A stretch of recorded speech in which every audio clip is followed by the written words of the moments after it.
എല്ലാവർക്കും നമസ്കാരം. Welcome to my channel. അപ്പോൾ ഇന്ന് വളരെ ടേസ്റ്റിയായ ഒരു ഉണക്കച്ചെമ്മീൻ വറുത്തരച്ച കറിയാണ്. അപ്പോൾ എങ്ങനെയാണ് അത് ചെയ്തതെന്ന് കാണാം. അതിനു മുൻപ് എല്ലാവരും ചാനൽ സബ്സ്ക്രൈബ് ചെയ്യണം, സപ്പോർട്ട് ചെയ്യണം. ആ ബെല്ലൈക്കൺ കൂടെ ഒന്ന് പ്രസ് ചെയ്യണം. അതിൽ ഓൾ ഓപ്ഷൻ തിരഞ്ഞെടുക്കണം. എന്നാൽ മാത്രമേ ഞാൻ വീഡിയോസ് അപ്ലോഡ് ചെയ്യുമ്പോൾ നിങ്ങൾക്ക് ഉടനുടൻ നോട്ടിഫിക്കേഷൻസ് വരൂ. അപ്പോൾ ഇതുവരെ സബ്സ്ക്രൈബ് ചെയ്ത എല്ലാ കൂട്ടുകാർക്കും ഒരുപാട് താങ്ക്സ്. അപ്പോൾ നമുക്ക് ഒട്ടും സമയം കളയാതെ വീഡിയോയിലോട്ട് പോകാം.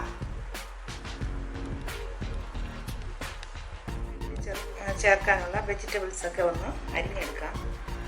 ചെറിയ ഉള്ളി ഇതുപോലെ ഒരു ബൗള്, എൻ്റെ കയ്യിൽ നിൽക്കുന്ന ഇതുപോലെ ഒരു ബൗളിൽ ഏതാണ്ട് ഒരു ബൗള് ഉള്ളി, ചെറിയ ഉള്ളി അരിഞ്ഞെടുത്തു. ഇതുപോലെ സ്ലൈസ് ചെയ്തെടുക്കാം. പിന്നെ നമ്മളിതിൽ ഒരു 2-3 മുരിങ്ങയ്ക്ക കൂടെ ചേർക്കുന്നുണ്ട്. പിന്നെ ഒരു 3 ടൊമാറ്റോ കൂടെ ചേർക്കുന്നുണ്ട്. അപ്പോൾ ഇതിനെയൊക്കെ നമുക്ക് ഒരു ചട്ടി അടുപ്പത്ത് വെച്ചു. എന്നിട്ട് ഞാൻ അതിലൊരു 2 ടേബിൾ സ്പൂൺ എണ്ണ വരും ഒഴിച്ചു കൊടുത്തു. ഇനി നമുക്കതിൽ നമ്മൾ അരിഞ്ഞ് വെച്ച ഉള്ളി ഇട്ട് കൊടുക്കാം. ചെറിയ ഉള്ളി ചെറുതായിട്ടൊന്ന് വാടി അപ്പോഴത്തേക്ക് നമുക്കിനി ഈ ടൊമാറ്റോ കൂടെ ചേർത്ത് കൊടുക്കാം. നമ്മൾ അരിഞ്ഞ് വെച്ചിരിക്കണം, അരിഞ്ഞൊക്കെ ചേർത്ത് കൊടുക്കാം.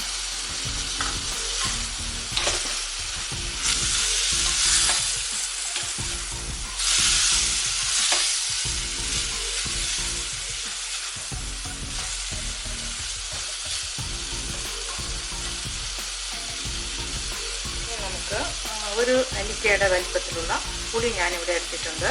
3 ടൊമാറ്റോ നമ്മൾ ചേർത്ത് കൊടുത്തു. അതുകൊണ്ട് പുളി ആവശ്യത്തിന് ഒഴിച്ചു കൊടുക്കാം. ഇപ്പോൾ നമുക്ക് ആദ്യം കുറച്ച് ഒഴിക്കാം.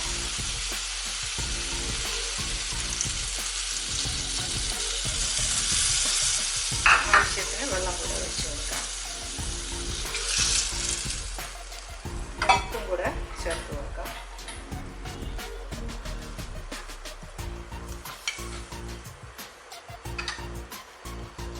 നന്നായി ഒന്ന് മിക്സ് ചെയ്തതിന് ശേഷം നമുക്ക് അടച്ച് വെച്ച് വേവിക്കാം. അപ്പോൾ ഇനി നമുക്ക് തേങ്ങ വറുത്തെടുക്കണം. ഇപ്പോൾ ഞാൻ കഷ്ണം മറ്റേ അടുപ്പിലോട്ട് മാറ്റി ഒരു തേങ്ങ ചിരകിയെടുത്തു. നല്ല മൂത്ത തേങ്ങയാണ് നമ്മൾ ഈ വറുത്തരിക്കുന്നതിനൊക്കെ എപ്പോഴും നല്ലത്. പിന്നെ കുറച്ച് കരിവേപ്പില ഇട്ട് കൊടുത്തു. ഒരു 2-3 ചെറിയ ഉള്ളിയും കൂടെ എടുത്തു. ഇനി നമുക്കിതിനെ ഒന്ന് വറുത്തെടുക്കാം. തേങ്ങ ഒരുപാട് ഡ്രൈ ആയിട്ടുള്ള തേങ്ങയാണെങ്കിൽ നമുക്ക് വേണമെങ്കിൽ 1 ടീസ്പൂൺ വെളിച്ചെണ്ണയൊക്കെ ചേർത്ത് വറുക്കാം. പക്ഷേ തേങ്ങ നല്ല എണ്ണമയമുള്ള തേങ്ങയാണെങ്കിൽ വെളിച്ചെണ്ണയൊന്നും ചേർക്കേണ്ട ആവശ്യമില്ല. നമുക്ക് വെറുതെ ഇങ്ങനെ വറുത്തെടുത്താൽ മതി. ചില തേങ്ങ വളരെ ഡ്രൈ ആയിരിക്കും, അതിൽ ഒട്ടും ഒരു എണ്ണമയമില്ലാത്തതുപോലെ. അപ്പോൾ അങ്ങനെയുള്ള സന്ദർഭത്തിൽ നമുക്കൊരല്പം വെളിച്ചെണ്ണ കൂടെ ചേർത്ത് കൊടുക്കാം.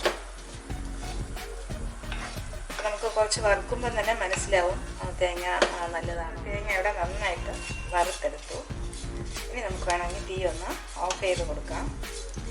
എന്നിട്ട് നമുക്ക് മുളക് പൊടി, മല്ലിപ്പൊടിയൊക്കെ ചേർത്ത് കൊടുക്കാം. പാത്രത്തിന് നല്ല ചൂട് കാണും, അതുകൊണ്ട് നമ്മൾ ഒന്ന് ഇളക്കിക്കൊണ്ടിരിക്കണം, അല്ലെങ്കിൽ ഇത് കരിഞ്ഞു പോകും. ഇവിടെ ഞാൻ 1 ടീസ്പൂൺ എരിവില്ലാത്ത കാശ്മീരി മുളക് പൊടിയും 2 ടീസ്പൂൺ എരിവുള്ള മുളക് പൊടിയും ചേർത്തു.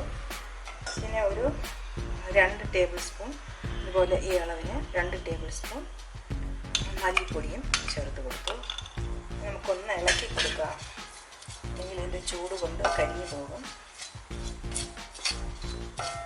നമ്മൾ കൊഞ്ചിനെ ഒന്ന് ചെറിയ തീയിൽ വെച്ച് ഒന്ന് നമ്മളിങ്ങനെ വറുത്തെടുക്കണം.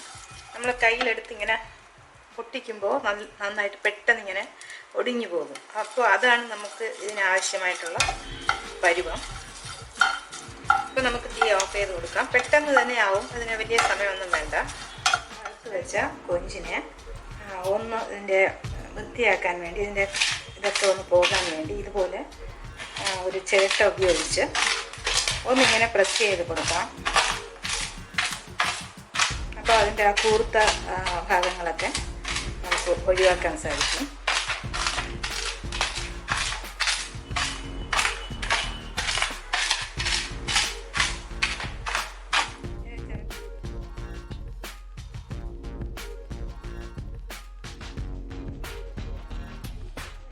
കഷ്ണം വെന്തതിലോട്ട് നമ്മൾ ഈ അരച്ചെടുത്ത ഈ കൂട്ട് ചേർത്ത് കൊടുക്കാം.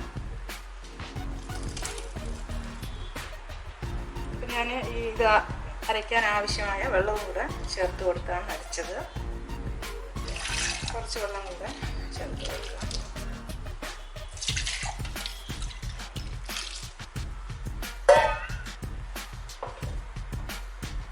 നമ്മൾ കൂട്ടും അരച്ചത് കൂടെ ചേർത്ത് കൊടുത്തു. ഇപ്പോൾ വേണമെങ്കിൽ നമ്മുടെ വീട്ടിൽ വെജിറ്റേറിയൻസ് ഉണ്ടെങ്കിൽ അവർക്ക് ഇതിൽ നിന്ന് കുറേ മാറ്റി വെച്ചതിന് ശേഷം നമുക്ക് ഈ കഴുകി വൃത്തിയാക്കിയ ഈ ചെമ്മീനൂടെ ചേർത്ത് കൊടുക്കാം. അപ്പോൾ നമുക്ക് ജോലി എളുപ്പമാവും. അപ്പോൾ നമ്മൾ ആദ്യമേ ഇത് ചേർത്തിരുന്നെങ്കിൽ വെജിറ്റേറിയൻസിനെ നമുക്ക് പ്രത്യേകം മാറ്റിയെടുക്കാൻ പറ്റില്ല. ഇതിപ്പോൾ നമ്മൾ സാധാരണ തീയലിനുള്ള സാധനങ്ങളൊക്കെയാണ് ഉള്ളത്. അപ്പോൾ നമുക്ക് ആവശ്യത്തിന് മാറ്റിയതിന് ശേഷം നമുക്ക് ഈ കൊഞ്ചിട്ട് കൊടുക്കാം. ഇനി നമ്മൾ കഴുകി വൃത്തിയാക്കിയ കൊഞ്ചിലോട്ട് ചേർത്ത് കൊടുക്കാം.